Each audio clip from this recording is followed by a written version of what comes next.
The first question for any candidate running for an elected office is, why are you running? I'm running for a number of reasons, none of which is for political status. Like most of us, we can't avoid politics today. It's crept into our social lives, it's crept into our businesses, it's crept into our libraries, and it's even crept into our schools. So we can't help but being aware and being concerned for ourselves, for our communities, and especially for our kids and grandkids. I'm originally from Houston, Texas, born and raised, and I lived in Napa Valley, California, and now I'm a very happy transplant living in Prescott Valley, Arizona. And my political awareness and my politics have migrated too. I started out by buying into the kind politics of the Democrat Party. Then I watched every Democrat-run city being physically run into the ground. I watched as crime rates soared. I watched as drug use destroyed our communities. I watched as Democrat district attorneys favor criminals over victims. I watched as Democrats invited illegals to invade our southern borders.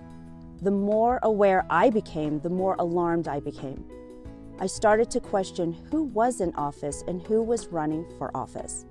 Were these good representatives of Yavapai County constituents? I started to deep dive research who was funding these candidates, who was funding non-government organizations and charities. I found that even the so-called conservatives were in office to go along to get along and not serve their constituents. So I got involved with the Yavapai County Republican Committee and ran for an elected office as first vice chair and won by only 3 votes. Then I watched the establishment Republicans try to oust me shortly after I was sworn in. That effort confirmed to me that going against the establishment wasn't going to be easy.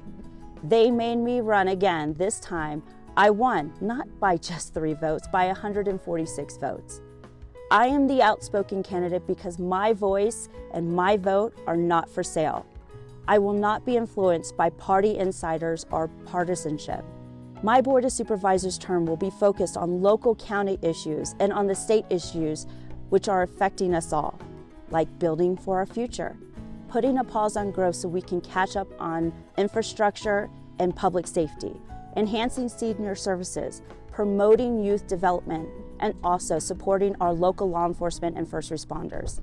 Please watch my other videos on these specific issues, and please support my candidacy with your vote and with your donation, even in small amounts.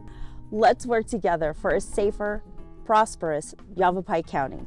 Thank you, and God bless America. Paid for by the committee to elect Luci Reyna.